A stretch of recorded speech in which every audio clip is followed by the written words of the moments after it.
सुनिए जी, मैं कह रही थी विराज अब शादी के लायक हो चुका है और उसकी सुंदरता देखकर तो बड़े बड़े घरों की लड़कियों के रिश्ते आ रहे हैं जो कि ब्याह में खूब सारा दहेज लेकर आएंगी। आप मेरी मानो तो एक बड़े घर की लड़की देखकर उसकी शादी कर दो। नैना सत्यम से बात कर ही रही थी कि अचानक दरवाजे की घंटी बजती है और जब नैना दरवाजा खोलकर देखती है तो विराज अपनी पत्नी के साथ खड़ा होता है। फिर विराज कहता है, भाभी, ये मेरी पत्नी है ज्योति। हमने आज ही शादी की है। हे भगवान, सत्यानाश! अजी सुनते हो, देवर जी ने हमसे बिना पूछे शादी कर ली। फिर आज अगर तुम्हें शादी की इतनी ही जल्दी थी तो एक बार मुझसे कहकर तो देखते, एक से एक सुंदर लड़कियों की लाइन लगा देती। आपका और इस काली कलुटी का क्या मेल है? देखो अभी भी कुछ नहीं बिगड़ा है, बाद में आपको पछतावा हो उससे पहले इसे दरवाजे से रफा दफा कर दो। मैं आपकी अमीर घर की सुंदर सी लड़की से शादी करवा दूंगी। बस भी कीजिए भाभी, ये आप कैसी बेकार की बातें किए जा रही हैं। सामने लोगों के सीने में भी दिल होता है और ज्योति अब मेरी पत्नी है। ये अब आप क्यों बुद्ध बनकर खड़े हो, इसे समझाते क्यों नहीं? मैं क्या कहूँ, विराज बिल्कुल सही कह रहा है। इंसान की सुंदरता उसके दिल से पहचानी जाती है और मुझे ज्योति में कोई खोट नजर नहीं आ रहा। मुझे लगता है तुम्हें भी अपना नजरिया बदलने की जरूरत है। लेकिन उन दोनों भाइयों की सहमति नैना पर भारी पड़ जाती है। फिर विराज और ज्योति अपनी शादीशुदा जिंदगी की खुशी खुशी शुरुआत करते हैं। ऐसे ही समय बीतता जाता है और एक दिन विराज ज्योति से कहता है, ज्योति, मैं काम के सिलसिले में शहर से बाहर जा रहा हूँ, जल्द लौट आऊंगा। तुम अपना ध्यान रखना। हाँ, मैं इंतजार करूंगी, जल्दी लौटना प्लीज। विराज काम के सिलसिले में दूसरे शहर चला जाता है, लेकिन बदकिस्मती से वापस लौटते वक्त प्लेन क्रैश में उसकी मौत हो जाती है। ऐसे में नैना ज्योति के साथ रूखा बर्ताव शुरू कर देती है। हाय राम, ये क्या हो गया? ये काली बैंगन जब से इस घर में आई है तब से मनहूसियत के अलावा कुछ नहीं लाई। साल भर भी हुआ नहीं शादी को और पति को खा गई। मैं तुझे निकम्मों की तरह बिठाकर नहीं खिलाऊंगी, कुछ काम करेगी तभी निवाला मिलेगा, इस बात को पल्ले बांध ले। इसके बाद नैना ने घर का सारा कामकाज ज्योति के सिर पर मढ़ दिया। बेचारी ज्योति सारा दिन खाना बनाना, कपड़े धोना, बर्तन धोना और घर की साफ सफाई करती, तब जाकर उसको 2 रूखी सूखी रोटी नसीब होती। सारा दिन घर का कामकाज करने के बाद रूखा सूखा खाना खाकर धीरे धीरे ज्योति का शरीर कमजोर होता गया और एक दिन वो बेचारी चक्कर खाकर जमीन पर गिर पड़ी। हे भगवान, ज्योति उठो, क्या हो गया तुम्हें? नैना तुम्हारी हद से ज्यादा ज्यादतियां इसकी जान लेकर रहेगी। अब बुत बनकर खड़ी क्यों हो? जल्दी से डॉक्टर को फोन करो। कुछ देर बाद डॉक्टर घर पर आता है और ज्योति का चेकअप करने के बाद कहता है, मुबारक हो, ये मां बनने वाली है। लो, हो गया सत्यानाश। पहले तो इसी का पेट पाल रहे थे, लेकिन अब इसके बच्चे का बोझ भी उठाना पड़ेगा। अपनी बकवास बंद करो तुम, कहीं भी कभी भी कुछ भी शुरू हो जाती हो। ज्योति भी इस घर की बहू है। सत्यम को बिगड़ता देख नैना चुप हो जाती है। फिर उसी रात, पहले तो मैं आधा पेट खाकर सो जाती थी, लेकिन अब सवाल मेरे बच्चे का है। मेरे रहते जेठ और जेठानी जी में भी अनबन रहती है। मेरा इस घर से चले जाना ही बेहतर है। अब मेरा और मेरे बच्चे का तो ऊपर वाला ही मालिक है, वही हमें नई राह दिखाएगा। फिर देर रात ज्योति किसी को बिना कुछ कहे घर से निकल जाती है। कुछ देर चलने के बाद उसे एक घना सा पेड़ दिखता है। वो थक हार कर उस पेड़ के सहारे बैठ जाती है और उसकी आंख लग जाती है। अगले दिन सवेरे जब उसकी आंख खुलती है तो वो देखती है कि एक बंदर का बच्चा उसका पल्लू पकड़कर उसके बगल में बैठा हुआ होता है। अरे, ये तो बंदर का बच्चा है। क्या हुआ, तुम्हारी माँ नहीं है क्या? माँ शब्द सुनकर वो बंदर उसे एकटक निहारने लगता है। लगता है मेरी तरह तुम्हारा भी इस दुनिया में कोई नहीं, आज से तुम मुझे अपनी माँ समझ सकते हो। ये सुनकर वो बंदर खुश हो जाता है और फिर उसकी गोद में अपना सिर रख देता है। ज्योति भी बड़े प्यार से उसका सिर सहलाते हुए कहती है, मुझे लगता है तुमने कुछ दिनों से खाना नहीं खाया। मुझे भी अपने पेट में पल रही नन्ही जान के लिए कुछ खाना होगा। चलो बंदर, हम अपने लिए खाना ढूंढने चलते हैं। इसके बाद वो बंदर ज्योति के कंधे पर बैठ जाता है। फिर दोनों रास्ते में चलते चलते एक ढाबे पर आकर रुकते हैं। श्याम, जो कि उस ढाबे का मालिक था, वो उनके पास आता है। मैं कब से आपको देख रहा हूँ, शायद आप भूखी हैं। हाँ, मुझे भूख तो लगी है, मगर मैं अपने इस बंदर को भूखा बिलबिलाता छोड़कर खुद कैसे खा सकती हूँ? और फिर मेरे पास खाने के लिए एक भी पैसा नहीं है। वैसे मुझे बहुत दिनों से एक रसोइये की तलाश थी। आप चाहे तो मेरे ढाबे पर काम करके पैसे कमा सकती हैं। हाँ, मुझे कोई आपत्ति नहीं है, ये बेहतर रहेगा। क्यों मेरे बंदर, अपनी माँ की मदद करोगे ना? ये सुनते ही बंदर सिर हिलाकर हामी भरता है। इसके बाद वो दोनों खाने की टेबल पर बैठ जाते हैं। श्याम ज्योति और उसके बंदर के लिए खाने से भरी थाली टेबल पर रख देता है, जिसे देखकर बंदर नाचते हुए खुशी से खाना खाने लगता है। वैसे आपका नाम क्या है? जी, मेरा नाम ज्योति है। और आपके इस महाशय बंदर का? जी, वो तो अभी मैंने रखा ही नहीं। तो हम अभी इसका नामकरण किए देते हैं। आज से हम इसको डमरू बुलाएंगे। डमरू? बहुत बढ़िया। अब तो तुम खुश हो ना डमरू? ये सुनकर डमरू खुशी से ताली बजाने लगता है और फिर वो सभी हंसने लगते हैं। खाना खाने के बाद ज्योति डमरू को उसका काम समझाते हुए कहती है, आज से ढाबे पर खाना बनाना और बर्तन धोने का जिम्मा मेरा। और डमरू, तुम सभी टेबल पर से बर्तन उठाओगे, सारी टेबल साफ करोगे, साथ ही झाड़ू लगाओगे। अरे वाह, आपने तो पूरे ढाबे का काम बांट लिया। तो आप दोनों को मेहताने के तौर पर आपका यहाँ रहना, खाना पीना और 8,000 रुपए महीना वेतन तय रहा। कुछ ही दिनों में ज्योति और डमरू ने पूरा ढाबा बहुत अच्छे से संभाल लिया। वो हर रोज सूरज की पहली किरण के साथ जाग जाती और अपने कामकाज में लग जाती। उसकी देखम देखी डमरू भी उठ जाता और झाड़ू लगाने और टेबल साफ करने में लग जाता। एक दिन श्याम राशन लेने गया होता है कि तभी एक ट्रक आकर ढाबे पर रुकता है और उसमें से ड्रिंक किया हुआ ड्राइवर और क्लीनर खाने के लिए ढाबे पर आते हैं। लेकिन ज्योति को देखकर वो ड्राइवर उसके साथ छेड़खानी करने लगता है, जिसे देखकर डमरू उस ड्राइवर को नोचने लगता है। इसके बाद वो दोनों ज्योति के सामने हाथ जोड़ते हुए वहाँ से भाग खड़े होते हैं। तुम्हारा बहुत बहुत शुक्रिया डमरू। तभी वहाँ खड़ा एक ग्राहक कहता है, भाई वाह, आज तक बंदरों को बेढंगी हरकतें करते हुए तो देखा था, लेकिन आज तो इस बंदर ने इंसानों को भी तमीज सिखा दी।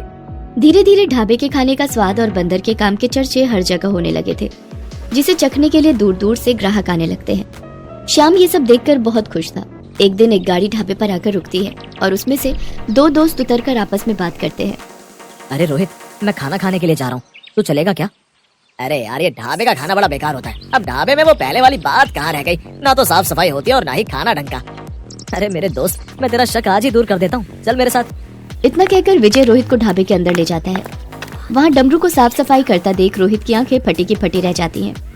अरे वाह, इस ढाबे पर तो रेस्टोरेंट से भी ज्यादा साफ सफाई है, और इस बंदर को देखो, यहाँ तो इंसानों से भी अच्छी सफाई कर रहा है ये। अभी तो तुमने इस ढाबे का कमाल देखा ही कहा, आप बैठ मेरे साथ। इसके बाद विजय दाल मखनी, फ्राई गोभी और नान का ऑर्डर देता है, जिसे खाने के बाद रोहित अपनी उंगलियां चाटता रह जाता है। भाई वाह, आज तो मजा ही आ गया। ज्योति, आज तुम्हारे और डमरू की मेहनत के कारण मेरा ये ढाबा बुलंदियों पर पहुंच गया है।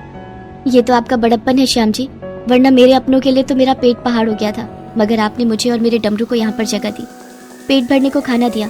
एहसान तो आपका हम पर है श्याम जी, लेकिन अब आपको हमारा और बोझा ढोने की जरूरत नहीं पड़ेगी। बीते महीनों में मैंने कुछ बचत की है, उसी बचत से मैं अपने डमरू के साथ मिलकर एक छोटा सा ढाबा खोलूंगी। ये सुनते ही श्याम का चेहरा उदासी भरा हो जाता है और वो मायूस चेहरे से कहता है, कुछ दिनों से मैं आपसे एक बात कहना चाहता था। मुझे आपकी और डमरू की आदत सी पड़ गई है। अगर आप मुझे अपने लायक समझती हैं तो मैं आपका हाथ थामना चाहता हूँ। श्याम जी, आप तो अच्छी तरह से जानते हैं कि मैं एक विधवा हूँ और मेरे पेट में मेरे पति का अंश पल रहा है। मेरी दुनिया मेरे कोख में पल रहे बच्चे और इस डमरू तक ही सीमित है। आखिर आप मुझ विधवा बदसूरत औरत से ब्याह क्यों करना चाहते हैं? ज्योति, मुझे तुम्हारे सीरत और स्वभाव ने अपनी ओर आकर्षित किया है। हालांकि ये मेरी बदकिस्मती है जो इतने दिन साथ रहने के बावजूद भी मैं तुम्हारा दिल न जीत सका। ज्योति की आंखों से आंसू बहने लगते हैं। वो अपने बच्चे की खातिर और अपने प्रति श्याम के लगाव को देखकर ब्याह के लिए हामी भर देती है। शादी के बाद उसके बच्चे को उसके पिता का नाम मिल जाता है। अंत में वो दोनों पति पत्नी डमरू और अपने बच्चे के साथ खुशी खुशी रहते हैं और ढाबे को बुलंदियों तक ले जाते हैं।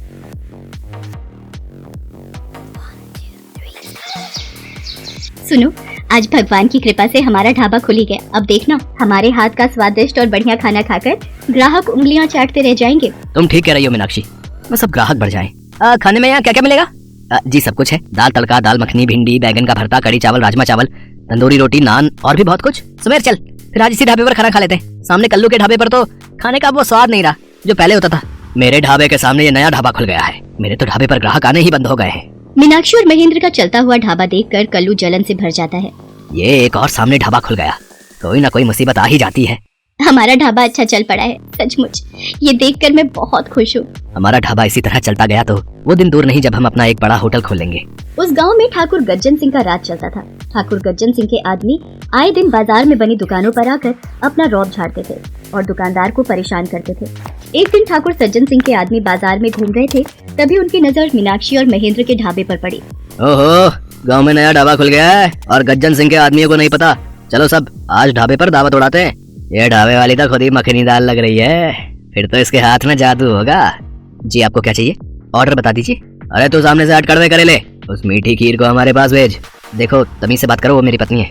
तो मुझे तमीज सिखाएगा तेरी तो। देखो, यहाँ पर गुंडागर्दी नहीं चलेगी, सीधी तरह से यहाँ से चले जाओ वरना मैं पुलिस को बुला लूंगी। चल तू कहती है तो यहाँ से चले जाते हैं, लेकिन याद रखना हम दोबारा फिर आएंगे। वो बदमाश गुंडे उस वक्त वहाँ से चले जाते हैं। कल्लू ये सब देख रहा था। ये ठाकुर गज्जन सिंह अपने आप को समझता क्या है? सारा दिन इसके गुंडे बाजार में घूमकर सभी दुकानदारों को तंग करते हैं और इनके मन में हम औरतों के लिए जरा सी भी इज्जत नहीं है। अरे तुम जानती नहीं हो, ठाकुर गज्जन सिंह बहुत ही गिरा हुआ इंसान है। इसके मन में दया नाम का तो कोई शब्द है ही नहीं। सब गाँव वाले इससे बहुत डरते हैं।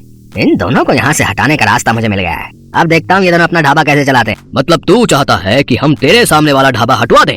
इसमें हमारा क्या फायदा होगा बे? मैं आपको अपनी कमाई में से हिस्सा दूंगा। आपका फायदा ही फायदा है। अच्छा तो ये बात है, मैं अभी अपने आदमियों को महेंद्र के ढाबे पर भेजता हूँ। ठाकुर गज्जन सिंह अपने आदमियों को महेंद्र के ढाबे पर भेजता है। ठाकुर साहब का हुक्म है, अब ये ढाबा इस गांव में नहीं चलेगा, तो अभी के अभी अपना ये ढाबा बंद करके यहाँ से चलता बन। अरे कोई जोर जबरदस्ती है क्या? हम ये ढाबा बंद नहीं करेंगे। तुम्हारे ठाकुर को जाकर बोल दो, जो करना है कर ले। तुम लोगों ने बदमाशी दिखाई तो हम पुलिस को जाकर बता देंगे। अच्छा, तेरी जुबान बहुत चल रही है। कहीं ऐसा ना हो ढाबे के साथ साथ हम तेरे पति को भी जिंदा जला दें। तभी ठाकुर गज्जन सिंह की जीप आकर रुकती है। ठाकुर गज्जन सिंह जीप से उतरता है और गुस्से में ढाबे पर जाता है। तुम दोनों की इतनी मजाल कि मेरे गांव में ही रहकर मेरे से नहीं डरते। पकड़ लो इसके पति को और इस ढाबे के साथ जिंदा जला दो। नहीं ठाकुर नहीं, मेरे पति को छोड़ दो। मैं तुमसे विनती करती हूँ, मत लगाओ आग। मेरे पति को छोड़ दो। गज्जन सिंह से बैर लिया था ना तुम दोनों ने, अब सजा भुगतनी पड़ेगी। चलो तुम सब क्या देख रहे हो? ढाबे में आग लगा दो। इसका पति और ढाबा दोनों जल जाने चाहिए। नहीं नहीं, मेरे पति को छोड़ दो। कोई बचाओ, मेरे पति मर जाएंगे। नहीं, बचाओ, कोई बचाओ, बचाओ मुझे, मैं जल रहा हूँ। मीनाक्षी, मुझे बचा लो। ठाकुर याद रखना, आज जिस तरह से तूने मेरे पति को जलाया है, एक दिन तू भी ऐसे ही जल कर मरेगा। तू भी ऐसे ही जल कर मरेगा। मीनाक्षी रोती रह जाती है और महेंद्र ढाबे के साथ जल कर मर जाता है। महेंद्र को गुजरे 2 दिन हो गए थे। मीनाक्षी ने कुछ नहीं खाया था। वो हिम्मत करती है और ढाबे पर जाती है। सब कुछ खत्म हो गया, सब कुछ जल कर खाक हो गया। अरे ये तो वही कुकर है जो महेंद्र पिछले हफ्ते ही नया खरीद कर लाए थे। कितने मन से ढाबे के लिए उन्होंने ये नया कुकर खरीदा था। ये उनकी आखिरी निशानी है। आज खिचड़ी इसी पर बनाती हूँ। मीनाक्षी अभी खिचड़ी बनाई रही थी कि तभी एक व्यक्ति वहाँ पर आता है। जी नमस्ते, मैं इस गांव में नया आया हूँ। आपका ये ढाबा देखा तो रुक गया, कुछ खाने को मिलेगा क्या? आप बैठिए, मैं आपके लिए खाने को लेकर आती हूँ। मैंने तो थोड़ी सी खिचड़ी ही बनाई थी, पर कोई बात नहीं, ये उन शहरी बाबू को ही दे देती हूँ। मैं अपने लिए कुछ और बना लूंगी। अरे ये क्या? ये कुकर तो खिचड़ी से भरा हुआ है, पर थोड़ी देर पहले तो मैं सारी खिचड़ी शहरी बाबू के लिए ले गई थी। ये कैसा जादू है? महेंद्र, मुझे तो ऐसा लगता है आप यहीं कहीं मेरे साथ हो, मेरे पास हो। आप मेरी सहायता कर रहे हो। अब मैं इस जादुई कुकर की सहायता से अपने ढाबे को फिर से शुरू करूंगी। मीनाक्षी अब रोजाना ही उस जादुई कुकर में खाना बनाती और ग्राहकों को खिलाती। जादुई कुकर में बना खाना सुबह से शाम तक चलता था। धीरे धीरे मीनाक्षी का ढाबा फिर से चल पड़ता है। कुछ दिन बीत जाते हैं। ढाबे को फिर से चलता देख कल्लू गुस्से में आ जाता है और ठाकुर गज्जन सिंह के पास जाता है। गज्जन सिंह अपने आदमियों के साथ दोबारा मीनाक्षी के ढाबे पर पहुंचता है। लगता है तुझे भी तेरे पति के पास भेजना ही पड़ेगा। गाँव वालों, कान खोलकर सुन लो। जिस किसी ने भी मेरे हुक्म का विरोध किया या मेरे खिलाफ जाकर कोई काम किया, उसका यही अंजाम होगा। बेचारी मीनाक्षी, पहले पति चला गया और आज ठाकुर भी इसे जिंदा जलाने जा रहा है, और कौन भला गज्जन सिंह के आगे बोल सकता है? अब तो भगवान ही मीनाक्षी को बचा सकते हैं, वही कोई चमत्कार कर सकते हैं। इस पूरे गांव में कोई भी माई का लाल नहीं है जो गज्जन सिंह के आगे सिर उठाकर बोल सके। जला दो इसे। गज्जन सिंह के आदमी मीनाक्षी को जलाने ही जा रहे थे कि अचानक गोलियों की बौछार से वो घबरा जाते हैं। खबरदार, किसी ने भी भागने की हिम्मत की। शहरी बाबू, आप पुलिस इंस्पेक्टर, आप इसे मत छोड़ना। इस गज्जन सिंह ने मेरे पति को जिंदा जला दिया था। गज्जन सिंह पुलिस से बचने के लिए मीनाक्षी के ढाबे में घुस जाता है। तभी चूल्हे पर रखा कुकर फट जाता है और गज्जन सिंह आग में झुलस जाता है। गज्जन सिंह को उसके गुनाहों की सजा मिल गई थी। शायद महेंद्र ने खुद गज्जन सिंह के पापों की सजा उसे दे दी थी। मीनाक्षी को इंस्पेक्टर रजत के रूप में एक हमदर्द मिल गया था, जिसने मीनाक्षी के दर्द को समझा। मीनाक्षी इंस्पेक्टर रजत की मदद से महेंद्र की याद में एक नया ढाबा खोलती है। गाँव वाले भी गज्जन सिंह के आतंक से आजाद होकर खुश